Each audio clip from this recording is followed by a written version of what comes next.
Amen. Que le Seigneur Dieu vous bénisse encore au Seigneur Jésus-Christ. Amen. Hivi tuko naendelea ndani ya maombi Ainsi, nous continuons dans la prière. na tuweza kuleta exhortation kidogo, Nous allons donner une petite exhortation. parce que exhortation ndiitayarisha mu vipande viwili. Parce que l'exhortation, je l'ai préparée en deux phases. Asiwazia sema nitafika kuile parti ya pili. Je ne pensais pas que j'allais entamer la deuxième phase. Ndio ile parti ya pili mimi nilipaswa kusema juu ya vile Frère Branham anasema juu ya matres, kushuka kwa nywele. La deuxième phase devait parler comme Frère Branham parle au sujet de Juu ya tresse. kusema juu ya nini shi tunasema kaseme neno wa Mungu inasema haipashe kushuka. Pour dire pourquoi nous disons que la parole de Dieu dit qu'il ne faut Est-ce que pas Frère presser. Branham anaweza kucontredire vile neno wa Mungu inasema? Est-ce que Frère Branham peut contredire ce que dit la parole de Dieu? Vile mimi paswa kuonesha mu parti ya pili, sio kama nitafikia hapo. C'est ce que j'allais montrer dans la deuxième partie, mais je ne sais pas si nous allons y arriver. Hivi tutaweza kushimama nje usoma neno wa Mungu. Ainsi, nous allons nous tenir debout pour lire la parole de Dieu. Nasoma Apocalypse chapitre 2, Nous lirons dans Apocalypse chapitre 2, versets 1 à 5. du 1er au 5e verset. Apocalypse chapitre 2, Ufunuo sura ya pili, versets 1 à 5. mstari wa kwanza mpaka wa tano. Écrit à l'ange de l'église d'Éphèse. Andikia malaika wa kanisa ya Efeso. Voici ce que dit celui qui tient les 7 étoiles dans sa main droite, Tazama kile anayosema mwenye kushika manyota saba mkononi mwake. celui qui marche au milieu de ces chandeliers d'or. Mwenye kutembea katikati ya vinara saba ya dhahabu. Je connais tes œuvres, Najua matendo ton yako. travail et ta persévérance. Kazi yako na kudumu kwako. Je sais que tu ne peux supporter les méchants, Najua ya kuwa hauwezi kuvumilia watu que tu wabaya. as éprouvé ceux qui se disent apôtres Na uliweza kupima wale walikujiita wa et mitume qui ne le sont pas, na abana et mitume. que tu les as trouvés menteurs, Na uliwaona kama ni que wadanganyifu. tu as de la persévérance, Na uko na kudumu. que tu as souffert à cause de mon nom, Na uliweza kuteswa kwa ajili ya jina et que tu ne langu. t'es point lassé. Na ukuweza kuchoka. Mais ce que j'ai contre toi, Lakini ninacho c'est que tu as abandonné ton premier amour. ni kusema uliacha mapendo yako ya kumwanzo. Souviens-toi donc d'où tu es tombé, Kumbuka fazi uliangukia. repens-toi et pratique tes premières œuvres, Na utubu ufanye matendo yako ya kumwanzo. sinon je viendrai à toi Kinyume nitakuja kwako. et j'ôterai ton chandelier de sa place, Na tatosha kinara yako pa à fazi moins yake. que tu te répandes. Isipokuwa tu kama Mnaweza unatubu. kukikala tunaendelea na kusoma Malaki chapitre 4. Vous pouvez vous asseoir, nous continuons à lire dans Malachie chapitre 4. Malaki chapitre 4, versets 5 à 6. Malachie 4, 5 à 6. Voici, je vous enverrai Élie le prophète, Tazama atawatumia Elia nabii avant que le jour de l'Éternel arrive, kabla ya siku ya milele ipate kufika. ce jour grand et redoutable. Ile siku kuu na ya kuogopesha. Il ramènera le cœur des pères à leurs enfants Atarudisha mioyo ya watoto kwa baba et le cœur des enfants à leurs pères, na mioyo ya watoto ya baba kwa watoto na mioyo ya watoto de kwa peur baba, que je ne vienne frapper le pays d'interdit. kusudi nisipate kwa kuipika inchi kwa laana. Amen. Amina. Bwana Mungu abariki kusoma kwa neno yake. Que le Seigneur Dieu bénisse la lecture de sa parole. Jina Bwana Yesu Kristo. Au nom du Seigneur Jésus-Christ. Amen. Amen. Na tutaweza kuleta exhortation ndani ya mahubiri yanayosema wakati ya kanisa ya Efeso. Et nous allons tirer la prédication, l'exhortation de la prédication intitulée l'âge de l'église de l'Éphèse. Frère Branham aliweza kuiprêcher le 5 décembre 1960 magharibi. Frère Branham l'a prêché le 5 décembre 60 soir. Tunajua ya kama kanisa iliweza kuanza wakati ya Pentecote. Nous savons que l'église commença le temps de Pentecôte. Na tunajua sema ile kanisa iliweza kuanza wakati ya Pentecote ndio kanisa inakuwa model.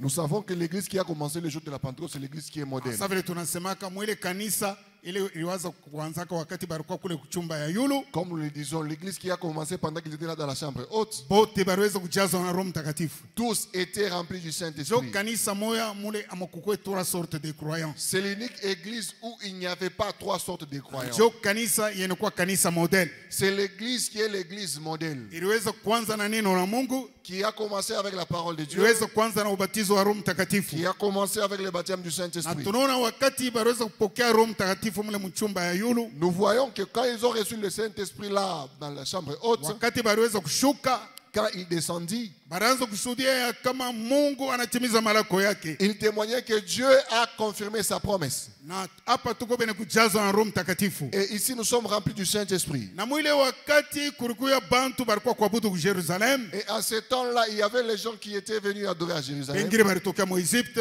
D'autres venaient de l'Égypte, bengine balitokea mu Libye, d'autres sortaient de la Libye, bengine balikuwa ba Med, bengine balikuwa ba Elamite, d'autres étaient des Mèdes, d'autres des Élamites, bengine baliweza kutokea ku Mesopotamie. d'autres qui venaient de Mésopotamie. Wakati aba baliweza kupokea Roho Mtakatifu banaanza kuleta ile maushuhuda. Quand ceux-ci ont reçu le baptême du Saint-Esprit, ont commencé à donner ces témoignages. Me bale bene kutoka mainchi yene kuachana chana banaanza kushikia beko nasema mkia kwabo. Mais ceux qui venaient des différents pays les ont entendus parler dans leur langue Na maternelle. banaanza kusema ya kama abantu beko naonekana ni bene kulewa. Ils ont dit que ces gens, apparemment, ils sont ivres. Lakini Petro aliweza kubelezea. Mais Pierre leur a dit, Tukingari kitu ni 9h ya asubuhi. nous sommes qu'à 9h du matin. Aina kulewa kwa mpombe hapana. Nous ne sommes pas ivres du vin. Ni Mungu anatimiza malako yake. Mais c'est Dieu qui a accompli sa promesse. Ile aliweza kulaka mu Joel chapitre 2 verset 28. Qu'il a promis dans Joël 2, 28. Ile Mungu alisema wakati ya mwisho mitamwanga roho yangu. Que Dieu a dit au temps de la fin, je répandrai de mon esprit Yulu ya batoto banaume na banamuke. sur les fils et filles, Yulu ya batumishi wangu banaume na banamuke. sur mes serviteurs, hommes et femmes. Maana kile munaona hapa ni kutimizwa kwa ile malako. C'est-à-dire ce que vous voyez là, c'est l'accomplissement de ces Mungu promesses. anatimiza ile malako yenye kwa ubatizo wa Roho Mtakatifu. Dieu a accompli la promesse qui est le baptême du Na Saint-Esprit. Petro aliweza kubeleza mambo yenye kuangalia Bwana Yesu Kristo. Et Pierre leur a dit concernant Jésus-Christ, Anasema ule Yesu Kristo mliweza kusulubisha. il a dit le Jésus-Christ que vous avez crucifié. Jole Mungu alimfanya kuya Bwana na Kristo. C'est lui que Dieu a fait Seigneur et Christ. Abantu baliweza kuguswa ndani maroho yabo. Et les gens ont été touchés dans leur cœur. Baleleza Petro, mwe bantu kwetu. Et ils ont dit à Pierre, oh vous hommes frères, Sasa tufanye kitu kani? maintenant que ferions-nous? Petro aliweza kubelezea. Pierre leur a dit, Mutubu na kila mmoja wenu abatizwe mjina la Bwana Yesu Kristo. répentez-vous et que chacun de vous soit baptisé au nom de Juu ya Jésus-Christ usamehe wa zambi pour le pardon des na péchés, mutapokea zawadi ya Roho Mtakatifu. et vous recevrez le baptême, le Na don du tunaona Saint-Esprit. bantu balikuwa karibu 3,000 baliweza kuamini, Nous voyons qu'il y avait environ 3000 personnes qui avaient cru. baliweza kubatizwa mjina la Bwana Yesu Kristo. Et ils étaient baptisés au nom du Seigneur Na Jésus-Christ. tunaona ya kama ndani ile kanisa ilikuwa ni kuyala na mapendo. Nous voyons que cette église était pleine d'amour. Hata vile balikuwa bene kutoka makabila yenye kuachana chana, Même quand ils étaient issus de diverses tribus, lakini balikuwa bene kujazwa na mapendo. mais ils étaient pleins d'amour. Na Biblia iko nasema hivi mu Acte chapitre 2 Et dans Acte 2, la Bible dit ceci, verset 42 à 47. du verset 42 à 47, Hiyo nasema hivi. il est dit comme ceci. Acte chapitre 2 Matendo sura ya pili, verset 42 à 47. 42 à 47.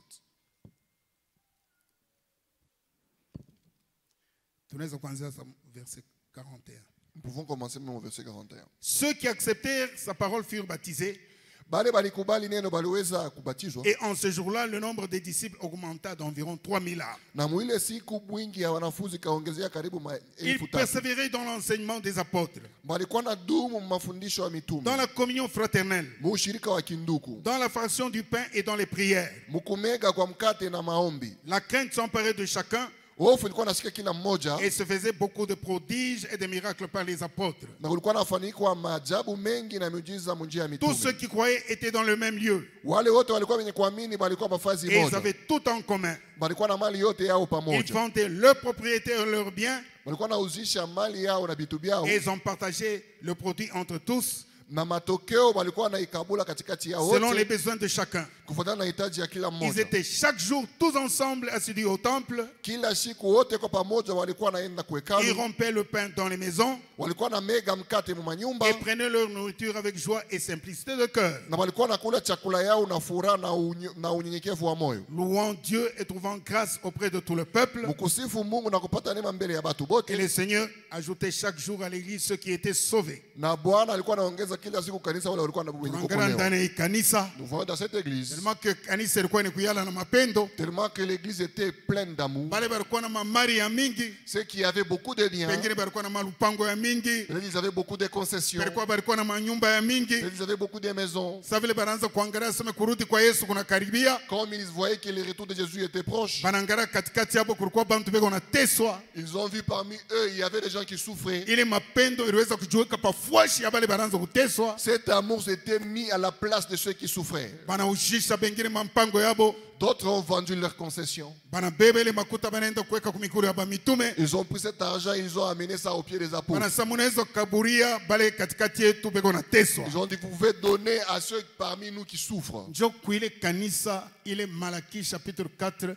aliweza kwa kuturudisha. C'est à cette église que Malachie chapitre 4 Kukanisa nous ile ni ramène. kuyala mapendo ya ile na Mungu. À cette église pleine de ce genre d'amour. Kama tuyabala kufikia kule mapendo, maana kiko kitu moja yaendeka pa. Si on n'est pas encore arrivé à ce genre d'amour, donc il y a un, ça ne va pas. Biblia iko naendelea na kusema hivi mu Acte chapitre 4 La Bible dit, il continue en disant ceci en Actes chapitre 4, verset 32 à 37 du 32e au 37e verset. inasema hivi. Ça dit ceci. La multitude de ceux qui avaient cru Wingi wa wale watu wote waliweza kuamini, n'était qu'un cœur et qu'une âme. balikuwa tu ni moyo moyo na nafsi moja. Nul ne disait que ses biens lui appartenaient en propre, Hakuna ule alikuwa anasema hii mali ilikuwa ni yake mais pekee, tout était commun entre eux. lakini yote ilikuwa ya wote pa katikati Les yao. apôtres rendaient avec beaucoup de force et témoignages Wa mitume walikuwa wanaleta ushuhuda na nguvu de la kabisa résurrection du Seigneur Jésus. ya ufufuko wa Bwana Yesu Kristo, Et une grande grâce reposait sur eux tous, na neema kubwa ilikuwa yulu yabo wote, car il n'y avait parmi eux aucun indigent. kwani katikati yao hakukuwa mtu alikuwa naomba. Tous ceux qui possédaient des champs ou des maisons Wote walikuwa na mashamba na manyumba, les vendaient, walikuwa naiuzisha, apportaient le prix de ceux qu'ils avaient vendus walikuwa naleta ile waliweza kuzisha et nayo, le déposaient aux pieds des apôtres. na walikuwa naiweka kumiguu ya wa Et mitume, l'on faisait des distributions à chacun selon qu'il en avait besoin. walikuwa na kabula kubatu kufuatana na mahitaji yao. Joseph, surnommé par les apôtres Barnabas, Yosefu mwenye balipanga jina kwa mitume Barnaba, ce qui signifie fils d'exhortation, maana yake mwana wa kusubutisha, lévite originaire de Chypre, ule mulawi wa kutokelea kushipra, vendit un champ qu'il possédait, apporta l'argent et le déposa aux pieds des apôtres. akauzisha shamba alikuwa nayo na kaleta fedha kumiguu ya mitume. Jo ile makuta mwile namna inekalake ko nasaidia kanisa. C'est ainsi, c'est de cette manière cet argent aide à l'église. Kwa sababu tulisumburaka wakati mwana administrateur. C'est comme quand nous avons parlé à un moment donné avec les administrateurs. Tuweza kumwona Isaka nasema ile beko naita maofrande volontaire. Je leur ai parlé de ce qu'on appelle les offrandes volontaires. Muntu analeta aliujisha kintu yake fulani. Quelqu'un qui a vendu une chose qui lui appartient. Par exemple, anakuwa analeta 2000, hapana 10 000 ni kintu ingine. Analeta ile offrande volontaire $2000 par exemple. Peut-être il y avait cette offrande volontaire $2000 comme femme. Anasema naleta hii makuta kwa kanisa. Il dit, je donne cet argent à l'église Juu wakati frère moi au sœur moi atakuwa ndani ya besoin, pour que quand un frère ou une soeur sera dans le besoin, kukuye namna ya kwenda kumsaidia. qu'il y ait la possibilité de l'assister. Pengine na mwingine arudisha kintu fulani, Peut-être il y a quelqu'un d'autre qui a pengine vendu mwingine une chose aliweza quelconque. kuleta makuta bwingi fulani anapeleka mwile namna ile. Peut-être il a donné une telle somme d'argent, il a donné de cette Jo ile manière-là. makuta inekalaka iko nasaidia kabisa kabisa batoto ba Mungu ndani ya kanisa kama beko dans les besoins. C'est cet argent qui aide les enfants de Dieu dans l'église qui sont dans le besoin. Hapana hii maofrande journalière iko napitaka hii. Pas les offrandes journalières qui Wakati récoltent. mwami lishafikaka mu siku mwa tu mu kanisa humo. À un moment donné, il m'est déjà arrivé un jour dans cette église. Diacre mwa bana récolter offrande ndani ya kanisa. Un diacre a récolté l'offrande dans l'église. Analeta ile kitunga pale nipate kukiombea. Il a amené la corbeille là pour que je puisse prier pour Mina ça. wazia sema pengine analeta kitunga kilikuwa vide. Je pensais que peut-être il a amené la Parce que corbeille mimi angalia vide. amuna presque kintu. Parce que j'ai regardé qu'il n'y avait quasiment presque rien. Ma 1000 francs, ma 500 francs, Des 1000 francs, des 500, kiloko tu hivi. des miettes seulement. Ila sambo. Hii makuta ya hii namuna ndani yangu vinasema. J'ai dit des pareilles sommes d'argent. dans Kisha l'église. muntu anafika eko ndani ya besoin. Pengine eko na kilio. Et puis quelqu'un surgit étant dans les besoins, peut-être il est éprouvé. Anatafuta bapate kumsaidia. Il cherche à ce qu'on puisse l'aider. Wakati batamueleza kama hakuna makuta ndani ya kanisa, atona sani bongo biko nasema. Quand on lui dira qu'il n'y a pas l'argent dans l'église, pour lui, ça sera du mensonge. Parce que mule mukitunga amuna kintu. Parce que dans la corbeille, là, il n'y a rien. Pengine makuta ile kumule aipita ta 25 000 francs. Peut-être l'argent qui est dedans là ne surpasse même pas 25 000. Mais yeko natafuta makuta kumsaidia yene kufika hata $300. Peut-être lui, il cherche l'assistance d'environ $300. Itatoka wapi? Ça viendra d'où? Ni ile maofrande volontaire bantu banaletaka. C'est les offrandes volontaires que les gens donnent. Jo ile inakuwaka na namna kwenda kusaidia bale bene kwa ndani mahitaji. C'est ce qui peut aider les gens qui sont dans Jo ile le ba mingi besoin. ndani ya kanisa bafanyake. C'est ce que beaucoup dans l'église ne font pas. Kwa wakati mwa tulisha kuonaka ndani ya hii kanisa, Il y a un temps où on avait vu dans cette église, nilianza kwa ile wakati tulikuwa mrenyo na ba administrateur milibaonesha. pendant que nous étions dans la réunion avec les administrateurs, je l'ai Frère dit, moya alikuwa na manguo yake ya bien tu kabisa. un frère qui avait de ses habits qui étaient bien. en bon Anaileta ndani état. ya kanisa, Il a amené ça dans l'église. anasema mukaburie ko ba jeune bale bengine mkono na bana na manguo. Il a dit donner aux jeunes à qui j'ai vu qu'ils Jo n'ont vile pas d'argent. kanisa iko. C'est ainsi que Kwa wakati mwa l'église. sœur mwa alisakufikaka, Il y a eu un temps où une soeur est venue. Une sœur anauza est venue, mabikwembe moya. elle a payé des pagnes. Anasema mabikwembe batakaburia ba veuve, Elle a dit ces pagnes seront données aux veuves kisa batakaburia ba sœur bale bene kukomea. et puis aux femmes âgées. Bazamani hapa niko nasema najua kinye kile ndio nasema. Les anciens savent de quoi je Na parle. utona mwile namna banakaburia jo kanisa vile. Vous verrez de cette manière, on va donner. C'est ça l'église. Munamne ile utona kunekalaka kesi ile banaitaka sa offrande missionnaire. Vous verrez qu'il y a une caisse nommée offrande missionnaire. Ile inekalaka iko nasaidia kama mtumishi anatafuta kwenda kutangaza neno la Mungu. Ça aide à ce que quand un ministre veut aller pour prêcher la parole de Mais Dieu. bantu waletaki ile makuta. Mais les gens ne donnent jamais cet argent. Mais sasa kama batumishi banatafuta kwenda kutangaza habari njema. Maintenant, si les serviteurs veulent aller annoncer la parole de Dieu, Batenda na kintu kani. ils iront avec quoi? Parce que transport inapasa ni franga. Parce que les transports, c'est l'argent. Pengine sa vile ndisemaka wakati moya. Comme je l'ai dit à un moment donné, Unaweza kuya conference moya au convention moya. il peut y avoir une conférence ou une Banaita convention. ba prédicateur bende na mwile mu convention moya. On appelle Ça vient on à invite quoi? les prédicateurs pour qu'ils se rendent compte. Kusa kujua sasa tunakalaka incapable ya kwenda. Dans notre église ici, vous savez que nous sommes incapables de s'y rendre. Jua hatuna na makuta ya kwenda mwile ma convention. Parce qu'on n'a pas l'argent pour aller dans les conventions là. Okay, ile ma convention kuna mafaka kabisa kabisa jua batumishi ya Mungu. Et pourtant, ces conventions, c'est importantissime pour les serviteurs de Mais Dieu. bantu abasupporter kazi ya Mungu. Mais les gens ne supportent pas l'œuvre de Dieu Jua kwenda kutangaza neno. pour aller annoncer la parole Mais de peko Dieu. napenda mabaraka. Et puis par après, vous voulez les bénédictions. Bale bene kuwa na ma moyens financiers. Pardon? Ceux qui ont des moyens financiers. Bale belikuwa na manamna ya Pengine na kufeza. mampango na bintu mbalimbali. Peut-être des Mtu parcelles de anakote différentes choses. miotoka 5 ya nini? Vous avez 5 véhicules. Frère Bameko Pourquoi? nasema ndani ya message moya. Frère Barami, dans un message. Namna huko naishi njoko unaonesha kama unajitayarisha juu ya kuja kwa Yesu au hapana. La manière dont tu vis montre si tu te prépares pour la venue de Jésus-Christ ou pas. Mtu na miotoka 5 shita. Vous avez 5-6 véhicules. Ujisha bingine. Mais vends d'autres Leta véhicules. makuta kwa kanisa. Donne l'argent à l'église. Batasaidia ba veuve. On va assister les veuves. Batasaidia ba orphelins. On va assister les orphelins. Batasaidia bale abana na makazi. On va assister ceux qui n'ont pas de Njoo vile travail. kanisa nekalaka. C'est ainsi que l'église. Njoo kule Malaki 4 ilikuwa kuturudisha. C'est à ça que Malachie 4 est venu nous Tupate kuya ramener. sa vile kanisa iliweza kuwa kule kumwanzo. Que nous puissions être comme l'église qui a été au début. Hatutawekaka biakura byote shebote pamoja. On ne pourra jamais mettre nous tous la nourriture ensemble. Mais kila moya wakati yako na bintu anajua sema hivi Mungu ananipatia na bantu kwangu vile vile. Pour savoir que quelqu'un dit que ce que Dieu m'a donné, donc c'est pour aussi mes frères. Pengine wewe pale uko nakuria voisin wako frère au sœur ashikuri hapana. Peut-être pendant que toi tu manges là, ton voisin, ton frère ou ta soeur Pengine ne wewe mange pale uko pas. nakuria mtumishi wa Mungu ashikuri hapana. Peut-être quand tu manges là, un serviteur de Dieu ne mange Mais ni pas. kanisa modeli ya Jay. Mais c'est quel genre d'église? Mais neno wa Mungu ilikuwa kuturudisha sasa vile iliweza kwa kanisa kumwanzo. Mais la parole de Dieu est venue nous ramener comme l'église était auparavant. Wakati ile sama pendo ilikuwa mule ndani. Comme quand l'amour Bantu était balikuwa là ndani ya dedans, umoja. les gens étaient dans l'unité. Bantu bakuwe na machoyo. Il n'y avait pas l'égoïsme Na là-bas. neno wa Mungu ilisema balikuwa kila wakati beko naenda kukanisa wakati milango iko wazi. La parole de Dieu dit qu'ils étaient assidus chaque fois au temple. Kama pendant les portes unaangalia étaient ouvertes. zamani kila wakati milango ya kanisa iko wazi ulianza kuyaka. Quand tu vous considères jadis, pendant que les portes de l'église étaient ouvertes, tu venais. Na unaangalia tu wakati mwa unaanza kulofa unakuwa na mashiku maana yake uko na mashiku na wewe ulisakutayarisha kuyaka kanisa. Donc tu vois, à un moment donné, tu ne viens plus. Tu as des jours Sasa vile tunakaa sélectionnés na pour culte venir à l'église. mardi, mercredi, jeudi, vendredi na dimanche. Comme nous avons culte mardi, mercredi, jeudi, vendredi, dimanche. Wewe na wewe na chakula mashiku yako. Toi, tu tries tes jours. Unasema mimi nitaanza kwenda kwa mercredi, na vendredi. Toi, tu dis que moi, je n'irai que le mercredi et vendredi. Na dimanche sa vile hakuna makazi, magasin haina waje, okay, tenda kukanisa. Et dimanche, comme il n'y a pas de boulot, comme Kama il n'y a pas unaangalia de huko tu mwile na muna magasin, ile maana uko en train kurudia kumkongo. si tu te considères dans cet état, donc tu rétrogrades. Hauna mwile na muna ile uliweza kuyaka zamani. Tu n'es pas dans ton état primitif. Tunaona ya kama mule mkanisa ile ya kumwanzo wakati ya Efeso, Nous voyons que dans l'église du premier âge du temps d'Éphèse, wakati Paul ndio alikuwa messager mule, c'est Paul qui était messager là. bantu banaanza kujitoa kabisa kabisa juu kwenda kanisa kwenda kuabudu. Les gens étaient assidus pour aller à l'église adorer. Sasa vile tulisoma ndani ya Biblia, Comme nous avons lu dans la Bible, ule Mungu alianza kubatapa.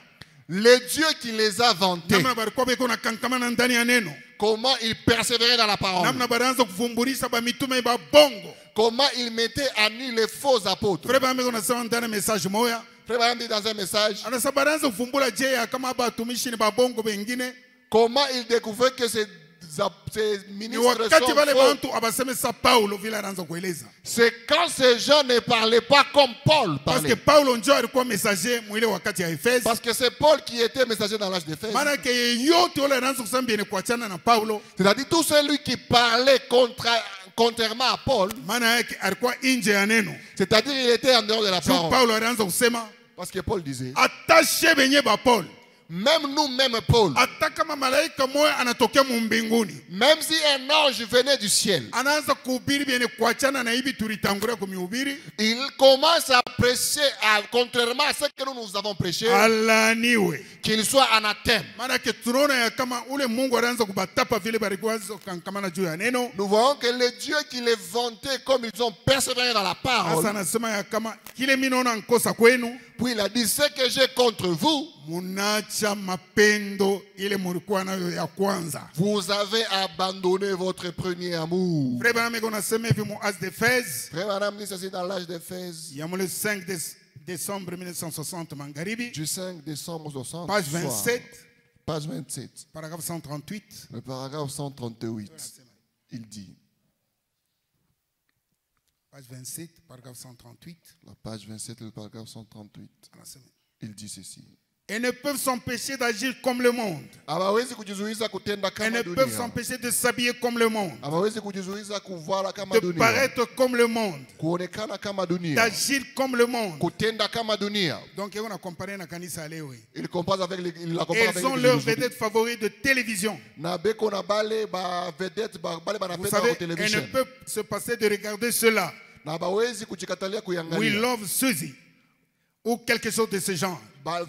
Tumupende Suzy au kintu kimwa kia ile Il faut aina. absolument qu'elle voit cela. Inapasha kabisa kabisa baone. Et resteront à la maison, Na watawakia kunyumba. refusant d'aller à la réunion de prière et tout, Ukatala kwenda kumkusanyiko ya maombi na biote. pour regarder cela. Juu ya kubiangalia. Si elles ne le font pas, Kama babifanye. elles blâmeront bien leur pasteur pour qu'il les laisse sortir à temps, Donc kama banenda kukanisa siku ya maombi batamkemea pastor wao watoshe saa ya avant mbele que ce programme ne passe. kabla ya ile mapu Ainsi, ipite. elles peuvent rentrer à la maison pour voir cela. Hivi banaweza kurudia kunyumba juu ya kuiona. Aimant le monde plus que Dieu. Benye kupenda dunia kuliko Mungu. Maana ke banacha mapendo ile baliweza kuwa nayo ya kumwanzo. Donc ils ont abandonné leur premier amour. Mapendo ya kupenda neno ya Mungu. L'amour qui consiste à aimer Dieu. Mapendo ya kwenda kushikia neno la Mungu. L'amour qui consiste à écouter la parole de Dieu. Mapendo ya kupenda jirani wako sawa vile unajipenda wewe mwenyewe. L'amour qui consiste à aimer son prochain comme soi-même. Na Frère Branham iko nasema hivi. Et Frère Branham dit Na ceci. ndani ya ile kanisa, Dans cette église-là, page 19, à la page 19, paragraphe 88 katikati. paragraphe 88 au milieu, il dit. Vous voyez comment l'église commençait à devenir formaliste Munaona vile kanisa inaanza kuwa ya kimifano pendant cette période. kadira ile wakati Ils ont commencé à briser en quelque sorte ceux qui étaient sous l'inspiration du Saint-Esprit. bakaanza kumwile namna tunawezi kusema bakaanza kuvunja ile ilikuwa usukuma Roho Mtakatifu. Ils ont commencé à inciter en quelque sorte les gens à se moquer d'eux. Vile tunaweza kusema bakaanza kusukuma bantu anze kubachokelea. Maana yake bantu banakuwa ndani ya kanisa, C'est-à-dire les gens viennent à l'église, kama banaona mtu eko anacheza katika roho, s'ils voient quelqu'un danser en esprit, au kama eko nalalamika, eko natukuza Mungu, ou si par exemple la personne crie louant Dieu, banaanza kumucheka, on commence à se moquer de banaanza lui. kumuzomea. On commence à huer sur Frère lui. Branham eko nasema ndani ya message Frère moja, Branham dit dans un message donné, bale bene kwa kule kumwisho Vous qui êtes là au fond, bale beko nacheka ule dada eko nacheza katika roho, ceux qui se moquent de la sœur qui danse en esprit, mambo yabo inamalizika bana kufuru Roho Mtakatifu. ça n'est fini pour eux. Ils ont blasphémé contre le Inapaswa Saint-Esprit. kufanya attention mbintu ya Mungu. Faites attention dans les choses de Dieu. Wakati mwa unaona sœur mwa iko nacheza katika roho, À un moment donné, vous voyez une sœur danser en ou esprit, bien kona lalamika katika roho, ou bien elle crie en wewe esprit. frère mwenye kuya hapa, Toi, frère qui est ici, una filme, tu filmes una propose pa Facebook. et tu proposes ça sur Facebook. Unaona kitu ile unafanya wakati unajimokea ile namu. Est-ce que tu Nikueleze wa tu tu as t'imagines blasphémé contre le que je le Saint. dise ouvertement, en faisant ça, on a kufuru Roho Mtakatifu. Bintu ya Mungu, Les choses de Dieu, kama una na discernement, si tu n'as pas le discernement, funga lwako kinywa, boucle ta bouche, acha laisse, juu usifikie mkukufuru Roho Mtakatifu. pour que tu n'arrives pas au point de blasphémer contre le Saint-Esprit. Ule sera anaweza kuwa iko nacheza katika roho, ni Roho Mtakatifu na mnyangula mwile namona. La sœur là peut être en train de danser en esprit, c'est l'esprit qui la transporte Wewe ainsi. unaanza kumdharau paka ibaritonesha hii foto hii. Toi, tu commences à mépriser, comme on nous a parlé de la Frère photo Branham ici. anaonesha hii foto ya baange. Frère Branham a Frère montré la Branham photo forme de ya l'ange ici. pyramide. C'était sur la forme de la pyramide. Mtu mmoja anacheka, Quelqu'un s'est moqué. Frère Branham anasema yako inaishia hapa. Frère Branham lui dit que ça n'est fini pour toi. Unakufuru Roho Mtakatifu. Tu as blasphémé contre le Ni namna Saint-Esprit. mwana prédication hapa iko nafuaniko. Il en est de même de la prédication qui est Prédicateur précise. mwana anaweza kuwa sous l'onction hapa. Un prédicateur peut être sous l'onction ici. Anasema kitu kumwa ni Mungu ndiye anamweleza kusema. Il dit quelque chose de Dieu qui lui a dit de le dire. Wewe mule mumbao pasipo discernement, Toi, dans les bas, sans le discernement, unaanza kudharau. tu commences à Wake mépriser. ni Roho Mtakatifu. Pourtant, c'est le Maana Saint-Esprit. mambo yako inaishia pale. C'est-à-dire, pour toi, ça n'est fini. Unakufuru Roho Mtakatifu. Tu as blasphémé contre le Saint-Esprit. Batoto ya Mungu baba takufuruaka Roho Mtakatifu. Les enfants de Dieu ne blasphémeront jamais contre le Parce que Saint-Esprit. Roho Mtakatifu mnakuwa ndani yao hata sukuma hata basukuma bacheke matendo ya Roho Mtakatifu. Parce que le Saint-Esprit étant en eux ne les poussera pas à se moquer contre les actes du Saint-Esprit. Kumi tunaona ya kama baliweza kuacha mapendo yabo ya kumwanzo. Ainsi donc, nous voyons qu'ils ont abandonné leur premier amour. Bale bantu banaanza kuyaka benekuwa kila wakati milango ya kanisa iko wazi, Les gens qui étaient assidus au temple chaque fois que les portes étaient ouvertes. lakini sasa banaanza kulofwa ku kanisa. Maintenant, ils s'absentaient de l'église. Sauti ya Mungu Roho Mtakatifu anasema ya kama La parole de Dieu, le Saint-Esprit dit que kumbuka pa ile fashi uweza kuangukia. souviens-toi donc d'où tu es tombé. Angalia sasa vile uliweza kuyaka wakati uliamini neno la Mungu. Considère ce comme tu étais pendant que tu as vécu la Est-ce parole que de mwile Dieu. namna uliaminaka njoo hivi namna uiko leo? Est-ce que dans l'état dans lequel tu as vécu, tu es dans le même état aujourd'hui? Mwile namna wakati ulibatizwa mjina la Bwana Yesu Kristo. L'état dans lequel tu étais baptisé au Unakuwa nom de ndani ya Jésus-Christ. kanisa. Tu es venu dans l'église. Ile heshima ulikuwa nayo juu ya prédicateur haina ko tena. L'égard que tu avais à l'égard des ministres, tu n'as plus ça. Ile heshima ulikuwa nayo juu ya pasteur hauna nayo tena. L'égard que tu avais envers le pasteur, tu ne l'as Ile plus. heshima ulikuwa nayo juu ya kanisa haina mo tena. L'égard que tu avais envers l'église, tu ne l'as plus. Boka ya Mungu ilisha kutoka ndani yako. La crainte de Dieu t'a déjà quitté. Mais leo uko na facilité tu ya kusema bibaya ya mtu parce que ushutuka. Aujourd'hui, tu as la facilité de me dire quelqu'un sans faire cas. Mashimango iko naanzia pale nje pale. La médisance commence dès devant l'église, là Unatoka dehors. kwa présence ya Mungu. Donc, dès que tu quittes de l'église, la médisance Unatoka commence. tu On pale la présence de nje. Dieu. Première chose kukritiquer prédication ilifanyikwa. Dès que tu quittes du sort de l'église là-bas, la première des choses, tu commences à critiquer la prédication qui sort de la chair. Mais ça ne va pas. Est-ce que uvumbule ya kama ukurisha kuanguka quelque part? Est-ce que tu ne découvres pas que tu es tombé quelque part? Rudia. Tubu rudia kuile matendo yako ya kumwanzo. Répands-toi et pratique tes premières œuvres. Angalia namuna wakati uweza kuaminiaka. Regarde quand tu avais cru. Bile bitasambishaka bantu. Ce qui va Nipaka bile comparer ton bitokaka gens, ndani ya kinywa yabo. c'est seulement ce qui est sorti de leur bouche. Pale banatafuta kubatiza. Quand on était au point de te Banakuweza baptiser, sasa unakatala shetani na matendo yake yote. on t'a dit tu as refusé le diable et toutes Nasema ses ndio. œuvres. Tu as dit oui. Unakatala biote vya kidunia. Tu refuses la mondanité. Ndio. Oui. Tangia leo utaanza kufanya vile neno la Mungu inakueleza kufanya. Dorénavant, tu commenceras à faire ce que la parole de Dieu te demande de faire. Tu as dit oui. C'est-à-dire selon ta foi, nous te baptisons au nom de Jésus-Christ. Mais comment on a changé? Mais si tu changes, c'est-à-dire ce que tu avais dit, c'est du mensonge. Et si c'est un mensonge, c'est un péché. Voilà pourquoi vous voyez quelqu'un qui met du temps à l'église. Mais pasteur, comment moi, depuis que j'avais cru, je n'ai pas reçu le Saint-Esprit? Mais considère la manière dont tu t'es conduit. Regarde comment tu avais commencé. Regarde la crainte de Dieu que tu avais en toi.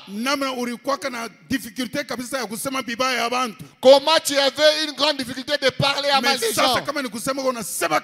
Mais maintenant, s'il faut parler, tu parles. Frère Branham dit dans l'agneau et la colombe. Si tu commences à dire de pareil, le Saint-Esprit qui était au point d'entrer en toi, il fuit. Parce que le Saint-Esprit ne va pas entrer dans les goûts de souillure. Ainsi nous voyons l'Esprit de Dieu dit à l'église d'Éphèse de considérer, de regarder où ils sont tombés. Et frère Branham a dit, ils sont tombés où? C'est-à-dire, ils ont abandonné l'expérience de la Pentecôte. Et la parole de Dieu dit, revenez à ça. Revenez à ce qui était au temps de Pentecôte. En ce temps, si tu as envoyé le prophète selon la promesse de Malachie 4, c'est pour que les gens reviennent à l'église qui était à l'état primitif. C'est comme ce que je voulais dire pour les tresses de cheveux. La plupart des gens prennent la citation où frère Branham dit. Je prends ce condensé. Page 780. La page 780. Question numéro 251. C'est la question numéro 251. 23 août 1964. 23 août 1964. Okay. Page 780. Page 780. Il est Barimoulis à frère Branham. Là où on a demandé à frère Branham. Question numéro 251. Question numéro 251. Est-ce que le passage de 1 Timothée 2, 9 signifie qu'une femme ne peut pas tresser ses cheveux? Est-ce que broaded hair signifie cheveux tressés? Bon, regardez sur bon, ceci. Je suis content que cela ait suivi l'autre. Je ne l'avais pas placé là express. Mais c'est vraiment bien qu'elle ait suivi l'autre. Remarquez, les cheveux tressés, dans ce temps-là, c'était le signe d'une femme qui faisait le trottoir. C'est ce qu'elle faisait. Elle tressait ses cheveux. Et Paul a dit aux chrétiennes, or, cette parure qu'elle ne consiste pas dans les cheveux tressés, ou broaded, ou braid en anglais, c'est la même chose de tresser leurs cheveux parce que comme ça, elles ressemblaient au reste du monde. Or, vous n'êtes pas censé ressembler au monde, ni agir comme le monde. Voyez, les femmes sont censées être différentes là. Non, maintenant, les cheveux tressés. Aujourd'hui, c'est la phrase où beaucoup se cramponnent. Aujourd'hui, les cheveux tressés, c'est joli et c'est bien loin de la mort du monde. Bon, vous voyez, les femmes et la façon dont elles arrangent leurs cheveux aujourd'hui. Vous arrangez vos cheveux n'importe comment, mais ne ressemblez pas au monde, c'est tout. Voyez, ne ressemblez pas ou ne vous habillez pas comme le monde. Si elles portent des shorts, vous portez une robe. Si elles arrangent leurs cheveux tout, si elles les tondent, les coupent, les arrangent de quelques... Vous laissez les vôtres tranquilles. Frère, dans un message donné, ne prends pas seulement une citation, commencez à bondir, à sauter avec. considèrent que cela sont dans la Bible n'ont pas une seule place seulement. Ou frère Branham a à contredire Bible. Ce frère Branham ne peut contredire la Bible. 23.8.64. 23.8.64. Question numéro 305. Question numéro 305. Nous me condensez page 851. Dans condensé page 851. Branham pose. Frère Branham a dit ce qu'on vient de lire là, frère Branham l'a dit le matin. Maintenant, le même jour, mais le soir, on lui a posé la question. Question numéro 305. Question numéro 305. Vous ne projetez pas là. 23 août 1964. 23 août 1964. Question numéro 305. Question numéro 305. Est-ce que vous pouvez projeter? Est-ce que vous pouvez projeter ça?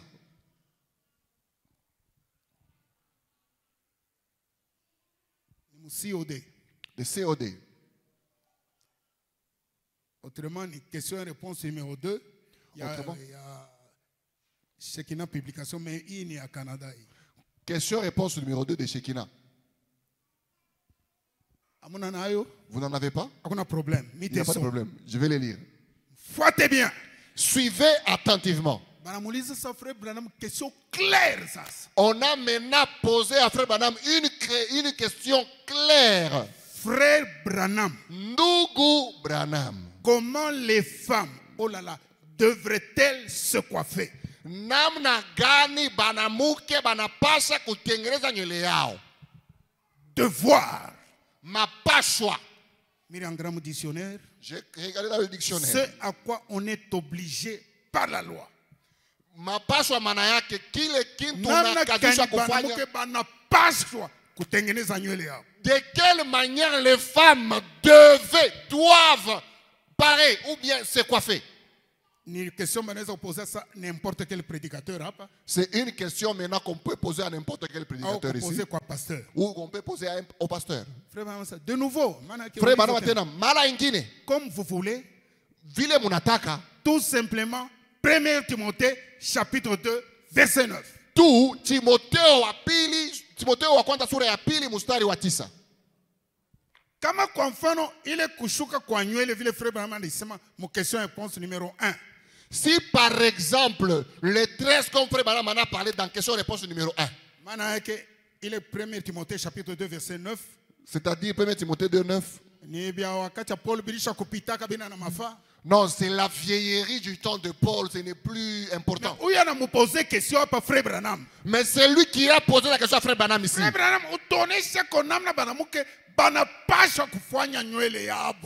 Branham, montre-nous comment les femmes doivent se coiffer. Un devoir, une loi. Ma pashwa sheria.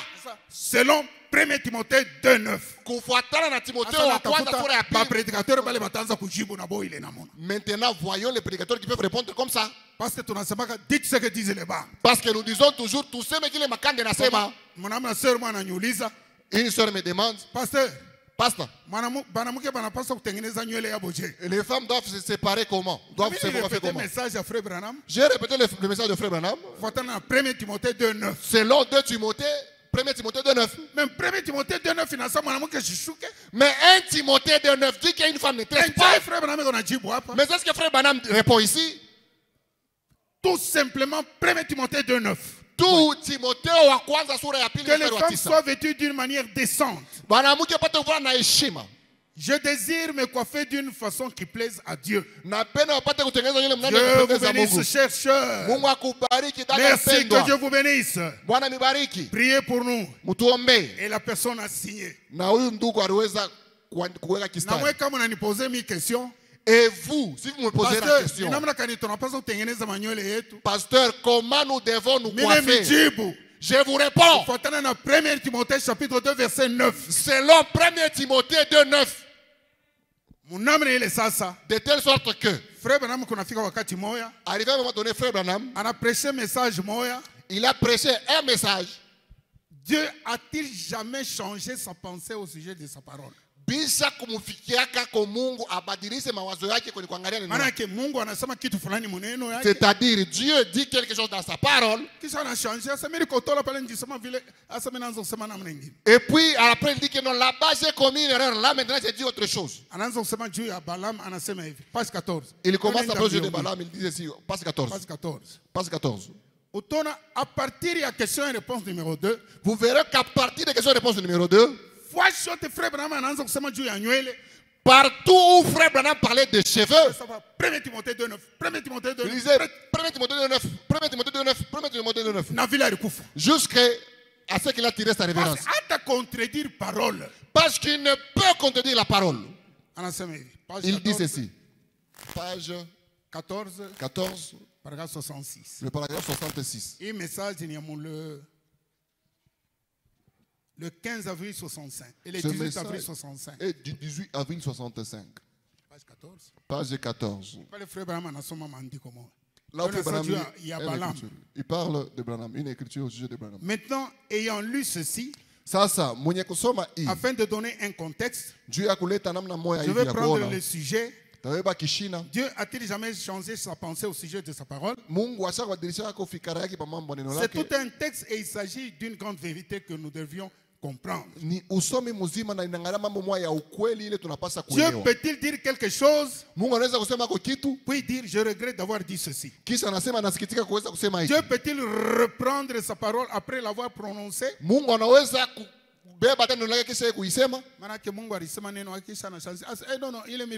Donc Dieu dit une parole, dit puis non là j'ai commis une erreur. J'ai choisi ce récit parce que c'est l'un des récits de la Bible où le lecteur serait le plus tenté de dire que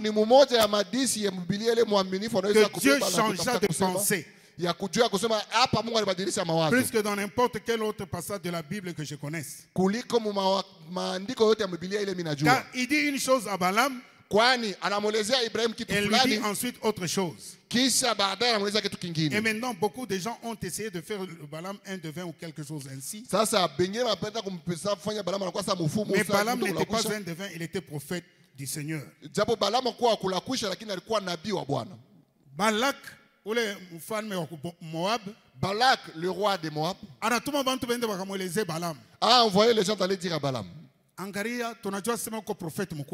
Considère nous que Dieu est un grand prophète. Dieu accomplit tout ce que tu dis.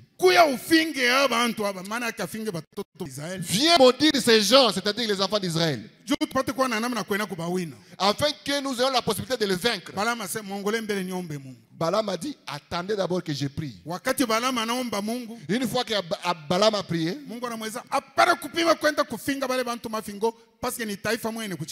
Dieu lui a dit, ne t'avise pas d'aller maudire les gens, c'est ça parce que c'est ma nation que j'ai choisie. Ça c'est la première réponse. C'est de ça que Frère Branham parle. La première qui est la volonté de Dieu. Et puis quand on est allé dire à Balak, Balaam a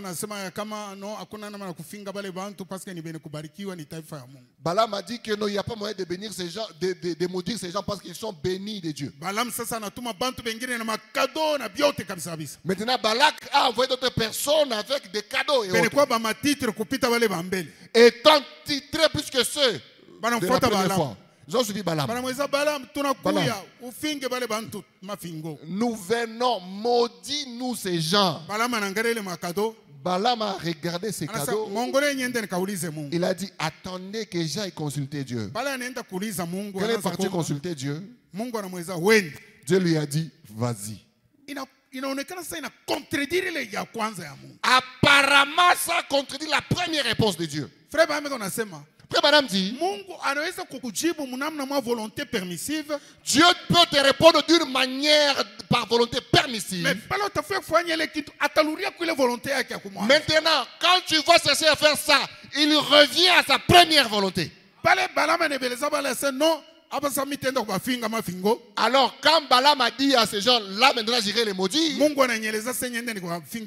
Dieu m'a dit d'aller les maudire. Quand il a commencé à chercher à partir, Dieu l'a bloqué. Parce que Mungu hakuwezi kupermettre ya kama Balaam apate kulani Israel. Parce que Dieu ne pouvait pas permettre que Balaam puisse maudire Israël. Balaam alikuwa na namna kwenda kusema mais ni Mungu Dieu ananieleza mimi naweza kwenda. Mais Balaam avait la possibilité de dire mais c'est Dieu qui m'a dit je peux partir. Mais volonté parfaite ya Mungu ilikuya ni ile ya kumwanzo. Mais la volonté parfaite de Dieu c'était celle de la première fois. Mungu alimweleza sema hapana kwenda kufinga mafingo. Là où que Dieu lui a dit ne va pas maudire.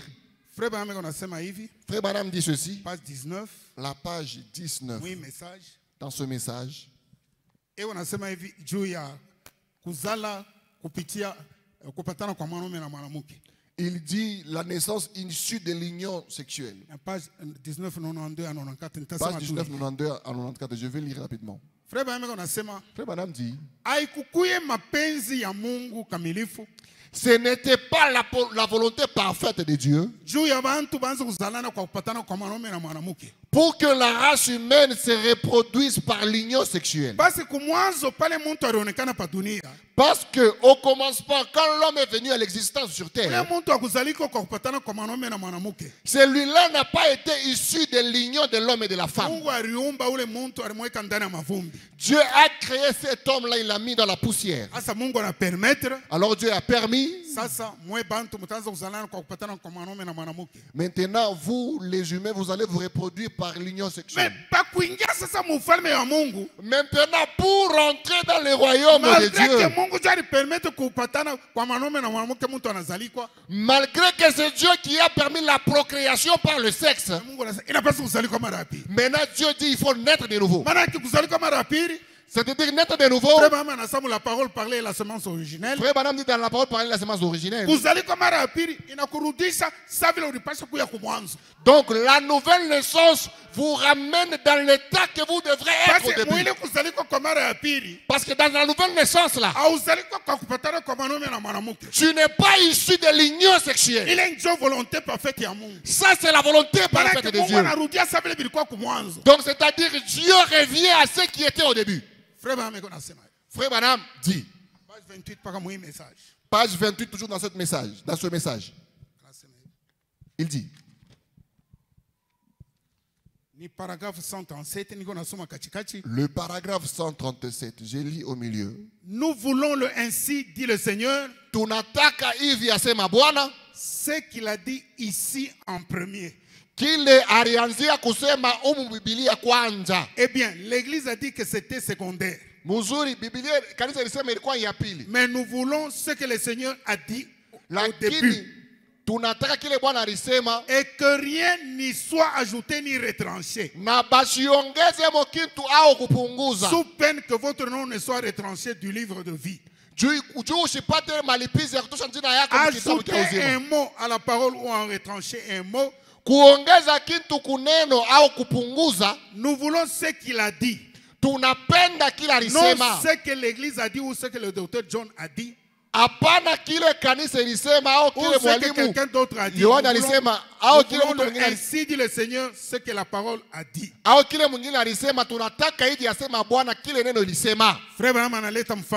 Branham donne un exemple.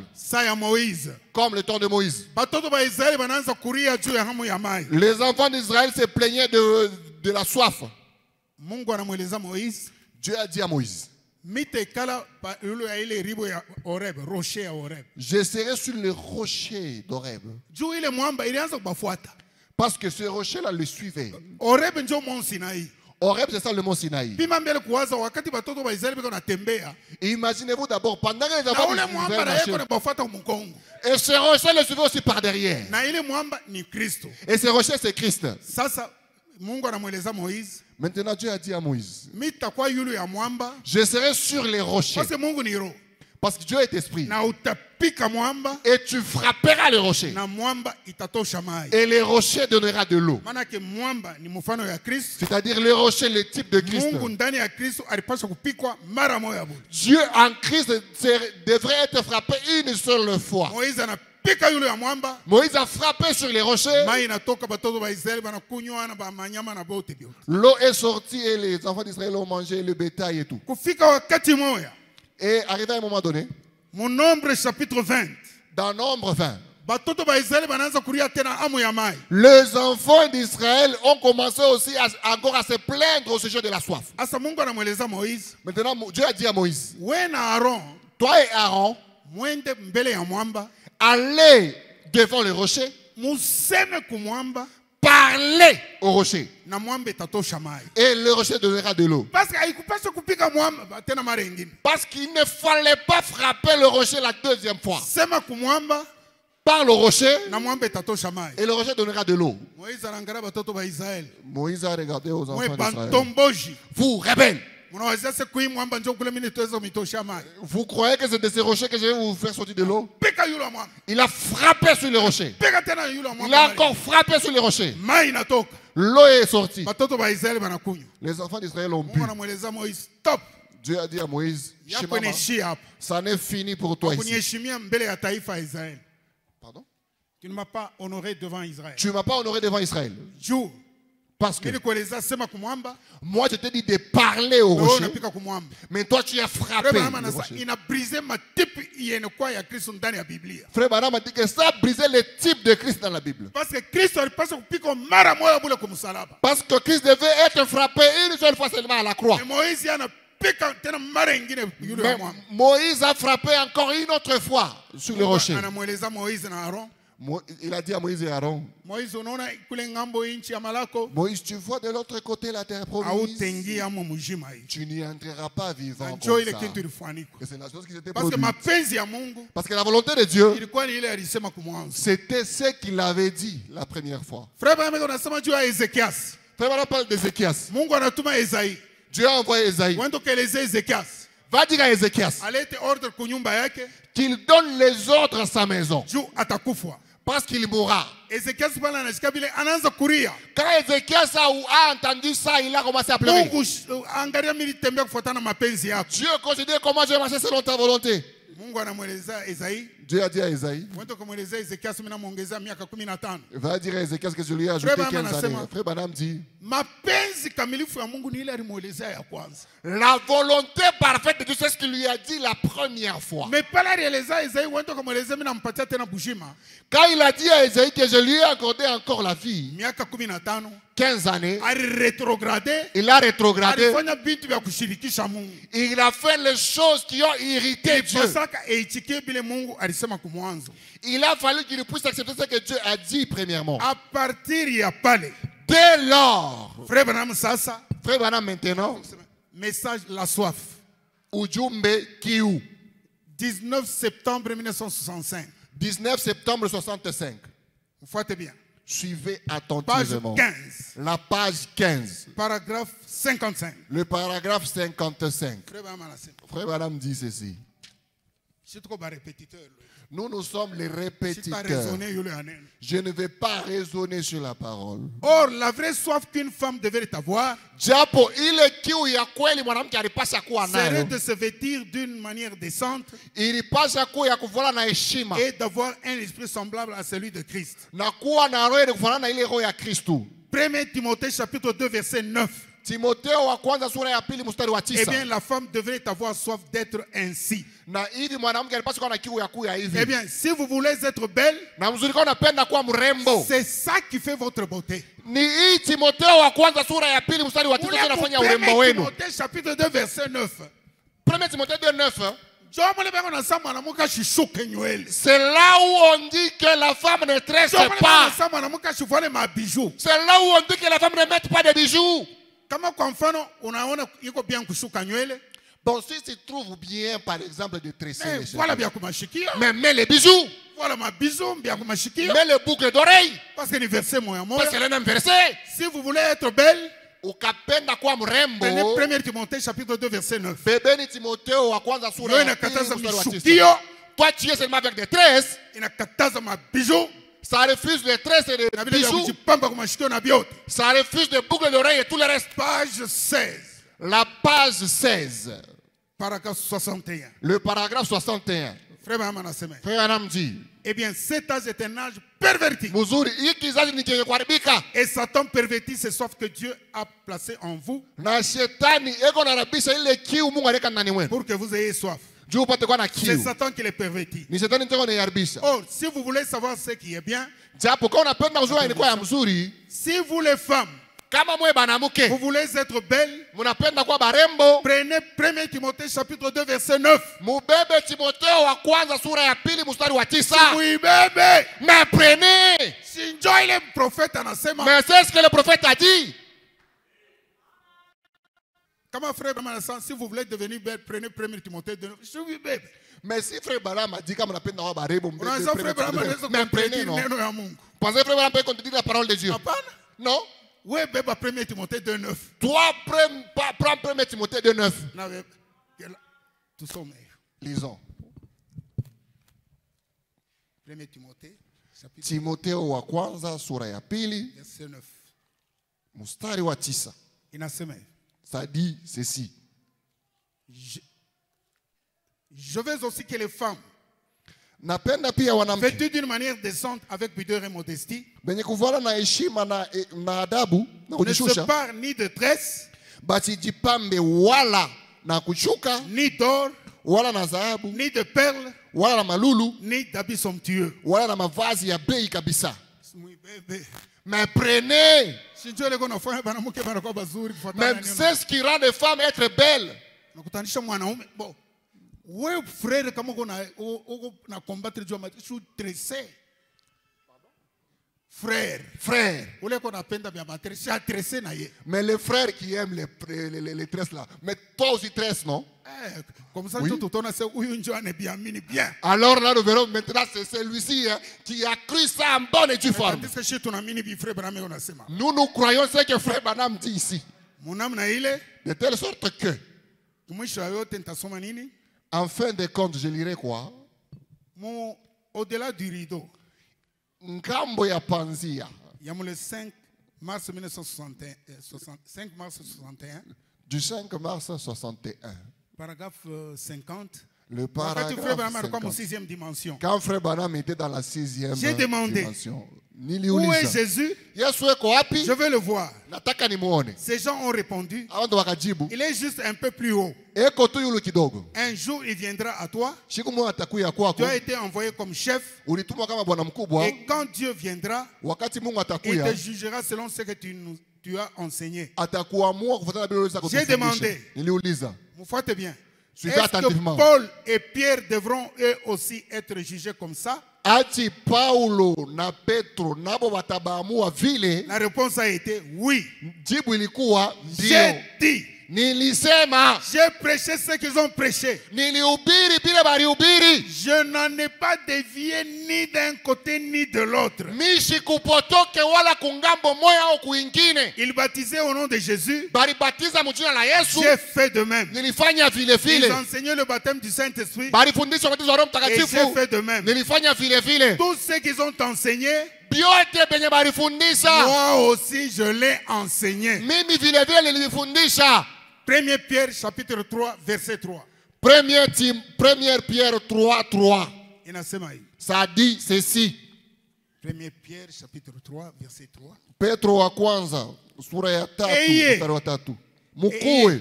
Non cette parure extérieure qui consiste dans les cheveux tressés. Mukue hapana nao kupamba kwa nje kwenye kwa na nywele yenye kushuka. Les ornements d'or ou les habits qu'on revêt. Na kujipamba na mazahabu na mavazi ile tunavaa. Vous verrez c'est ce que Paul a dit. C'est ce que Pierre aussi a dit. Pierre, frère Branham a dit, de tout ce qu'ils ont enseigné, c'est ce que moi aussi j'ai enseigné. Je n'ai dévié pour aller à gauche ni à droite. Ce qu'ils ont enseigné, c'est ce que moi aussi j'ai enseigné. Amen. Amen. Le chef d'œuvre Mukazi kamilifu que j'ai ici. On a montré à frère Branham la vision de l'épouse. On lui a montré l'église primitive. Il a vu les femmes bien parées, avec leurs cheveux qui flottent avec le vent. Il a dit, regarde l'épouse. Il marchait dans la symphonie en avant soldat chrétien. Elle marchait très bien. Tous parés. On lui a dit maintenant, attends qu'on te montre l'église du côté des gentils. Il a vu les dénominations guidées par une sorcière qui marche presque nue. Frère Branham a dit, toutes nos prédications c'est pour produire ça. On lui a dit, attends, l'épouse est en train de venir encore. Parce que Malachie 4. Frère Branham dit, lorsqu'on dit rétablir, wakati banasema kurudisha, restituer, kurudisha, ce n'est pas un remplacement. Aina kubeba kingine kia kikukuye po kweka pa ile fazi. Ni paka kile kilikuya kumwanzo. C'est ce qui était au début. Para sa vile ya Eli le Tishbite. Comme l'histoire de l'île de Tishbite. On avait démoli l'autel de l'Éternel. Rétablir l'autel. Maintenant, Élie devait rétablir l'autel. Il a pris les mêmes briques qui étaient avant. Les 12 anciennes pierres.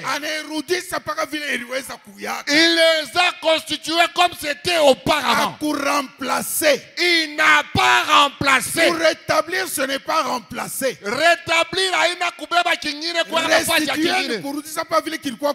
Restituer, c'est ramener comme ce qui était auparavant. Jean Apocalypse 17. C'est ça, Apocalypse 17. Jean Malachie chapitre 4. C'est ça, Malachie 4.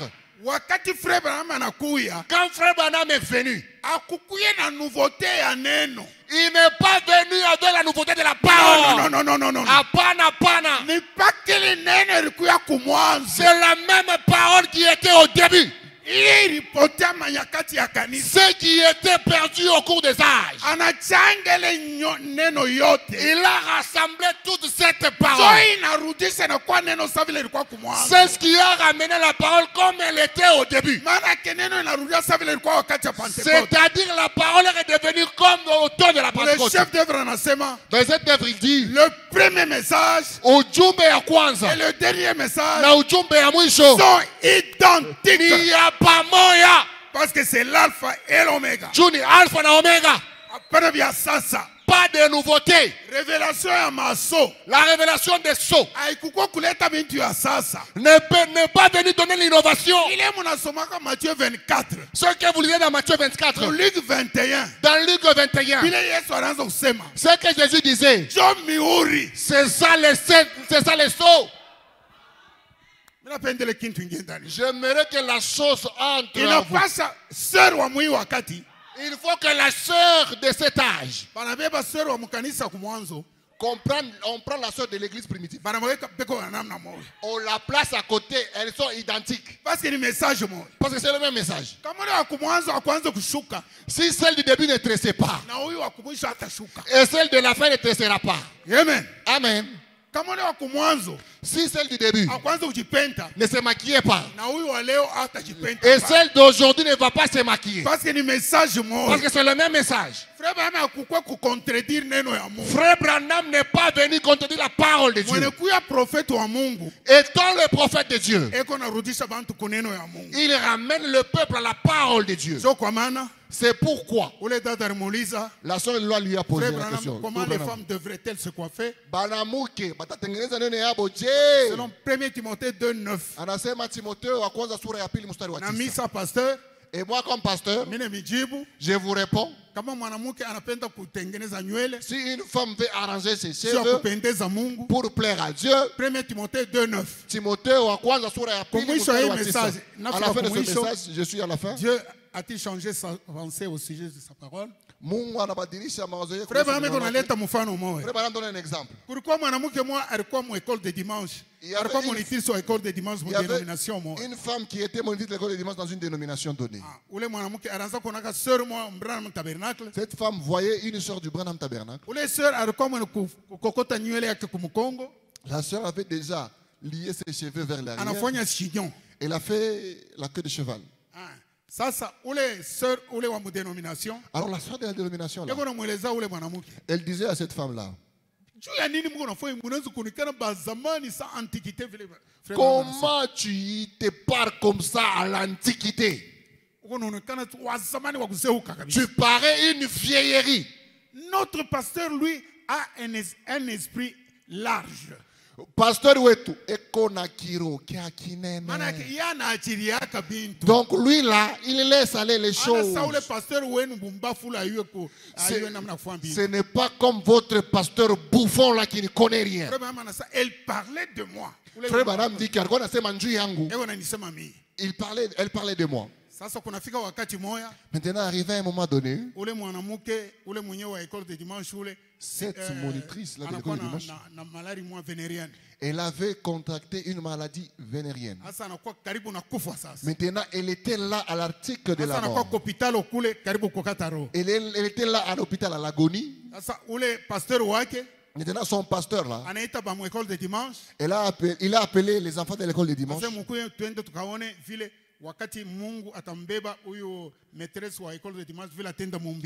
Venez, allons voir comment Dieu va prendre la monitrice de l'école de dimanche pour l'amener au ciel.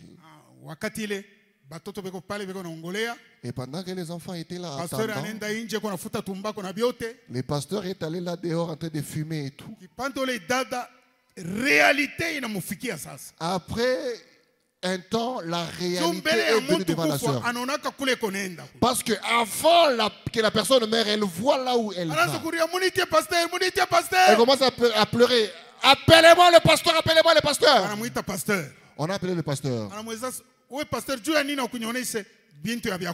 Il a dit, toi pasteur, pourquoi tu ne m'as pas dit la vérité? Attends, tu vas te calmer. Non, il n'y a pas besoin de dire ici. Tu ne m'as pas dit la vérité. Mais la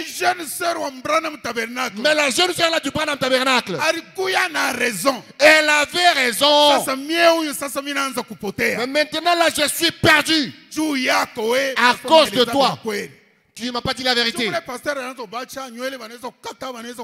le pasteur a laissé couper les cheveux, se maquiller. Maintenant, quand la fille a été devant la réalité, c'était maintenant un problème. Dans notre église ici. Il y avait une soeur qu'on avait appelée, elle était dans cette église. Elle était femme d'un serviteur de Dieu ici. Elle s'est assise là au fond. Elle a vu comment nos soeurs étaient dans des chignons sans stress. Elle s'est moquée et méprisée. Cela n'a pas plu à Dieu. Je vous l'ai dit ouvertement. Ça n'a pas plu à Dieu. Dieu l'avait frappé. Toujours à ses cheveux. Elle avait des plaies à la tête. Et ça l'a amené jusqu'à la mort. On ne se moque pas de Dieu. Ce qu'un homme aura semé, il le moissonnera aussi. Notre doctrine, que la femme ait une longue chevelure. Mais comme on a posé question, mais si tu me poses la question, comment la femme peut arranger ses cheveux? Je te dis 1er Timothée 2:9. Parce que je répéterai Frère Branham. Frère Branham, c'est toi qui as dit. Parce que Frère Branham, c'est Frère Branham qui va répondre. Que le Seigneur Dieu vous bénisse. Amen. Amen.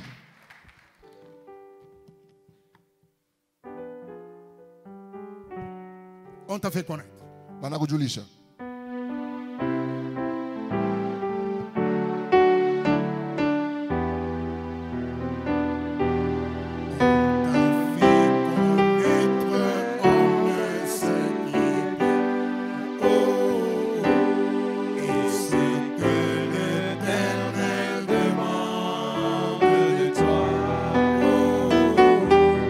C'est que tu pratiques la justice.